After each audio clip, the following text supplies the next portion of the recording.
All right, thank you, everybody. Quick question or show of hands. Who here has ever had to take a picture of an ID card or a passport and send it somewhere, like text message or email? Wow, everybody. Okay, well, we can talk about how we never have to do that again today with Self. So hi, everybody. My name is Eric, co-founder and CEO at Self. It's an identity protocol built around privacy.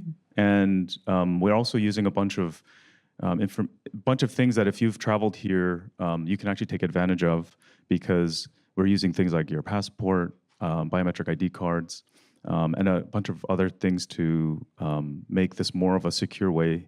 And since it's a privacy-related conference, I think hopefully you folks can learn a little bit and find more ways to make sure you're dealing with real people with your applications. Another show of hands, how many people here are devs? Builders. Okay, good. This would be a great talk, hopefully. So, like I said, we're building a new identity protocol, and we have already launched. Like, this is not coming soon; it's already live now, and we're integrating with projects like Aave. We have integrations with Velodrome, and it starts with the mobile application. So one of the things we're doing with Self is we're actually using your mobile phone to help you access information in your biometric ID cards, and using that information in a privacy-preserving way so that we can determine that you're a real person and that you are not only a real person, but from that point, they're able to share information about who they are. The interesting thing about passports is they're actually very expensive. I think the first time I bought my passport, it was like $100-something. And the last time I did it, it was about $100-something. It's very expensive for most people in America or Western countries, European countries. It's reasonable price, but for people that are in places like Africa, it's almost impossible to afford these things. They're hard to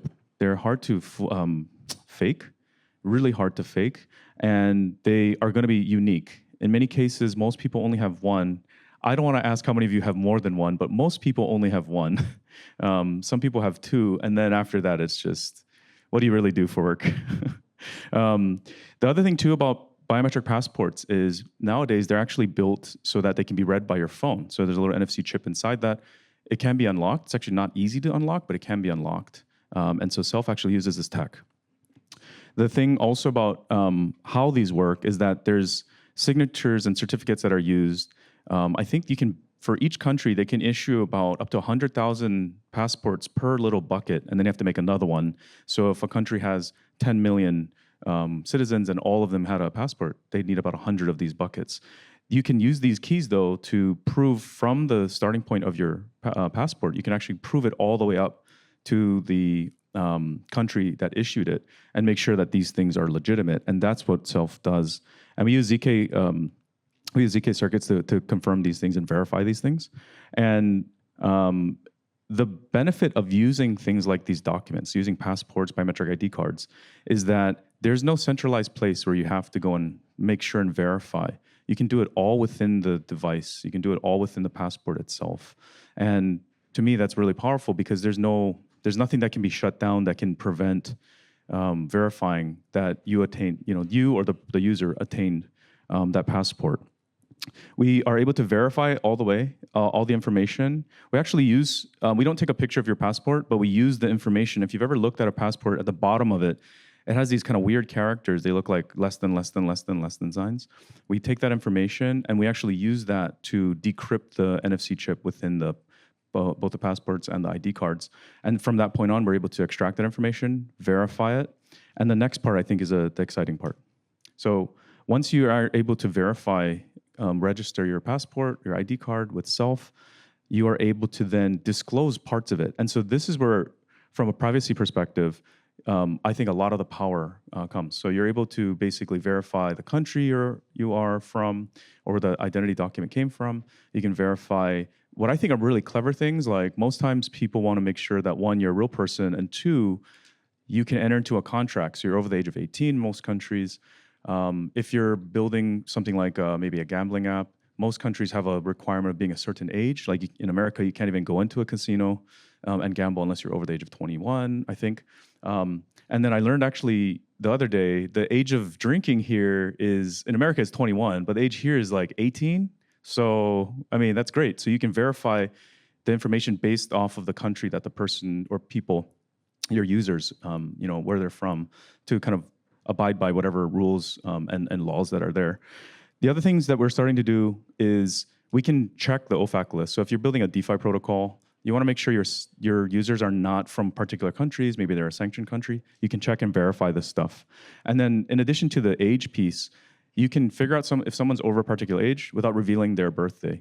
And to me, that's super powerful. So you can tell if someone's an adult, you can make sure that they can enter into a contract, you can make sure they're not on a sanctions list or something like that. And I think that's really, really useful. So I'll quickly run through what the experience looks like, and I'll talk through the implications. So one of the things people do when they get started is they scan their passport. We never hold the information of the passport. It lives within the secure area of your mobile device. So if you have an iPhone, it's called a secure enclave. If you're an Android user, they have their version of that, and it's all secured in there using whichever mechanism the user prefers. So if they use a Face ID or if they prefer using their passcode, they can do and use all those. And then the ZK proofs are actually generated without revealing all of the underlying information, and the user actually gets to control what information they are agreeing to. So at every stage, someone can't just take your information and apply it or disclose it somewhere else. The user has to be in the middle of it, approving it. So we also make it, we use nullifiers. So using ZK, we're actually able to non-deterministically verify you uniquely so that any application or any user cannot be discerned from another user. So if someone's doing a disclosure, if you do a disclosure and I do a disclosure right on at the same time, you can't figure out like which of us is who, because our nullifiers are going to be unique. And that's really important in a world where people may be keeping very close track of what's happening on chain. This is a quick example of how we are able to basically break down the distinctions between each user. And then these are the disclosure proofs. So for example, here, this is an example of an application requesting a couple bits of data. They want to make sure that someone's over the age of 18, not on OFAC list. The user here long presses to verify that they want to disclose this information, and if they don't, they can just exit out. We have no control over it. The application has no control over it, and the user always has agency. And I think that's very important in a world where, yes, some people will disclose information, but the reality is they ultimately have a choice, and I think that choice is really important and should be a part of how we design our applications. There's also other information inside there. The user gets to review all of it and ultimately decide what they're going to disclose. The things that we're seeing with people that are using these proofs is that you can do both on-chain and off-chain. So some people may be using an off-chain, say they want to do like an airdrop. You can use Self to basically verify everybody is real, and then each project that's doing an airdrop has very custom logic of how they're going to distribute it. They most often will want to use an off-chain. But if in the case of like you're building an on-chain application, maybe some DeFi, you can use the proofs, verify them within your smart contract logic, and then apply the logic that you need for your application. So high level, we read the information from the passport. We have a secret generated so that we can't take advantage of any of the information. The user can back this information up. We actually, as we're starting to see more people are, as more people are coming on to Self, we're seeing that that first user experience really is important. And as more people come into the blockchain space, I've been in the space for a long time, the users that are coming through are becoming less and less technical. There are still people who know how to code and come in and they can do all the fancy things to back up certain keys. And you want to always have that option. But most people really just want a really good experience. And so we do things like backing up certain secrets in a way that can be recoverable in the event that their phone gets lost, deleted, or something like that. And then we do use TEs. One of the issues with this technology is that the certificates are so complex that running them on maybe an iPhone will take a reasonable amount of time, but a Android from 3-4 years ago will take forever. Just a list of projects that we're working with. We're working with Google Cloud. I mentioned Velodrome, Aave, Talent Protocol for the devs that are here. And I really just wanted to showcase the importance of giving people choice with privacy options and having agency. And I think it's important that we keep doing that.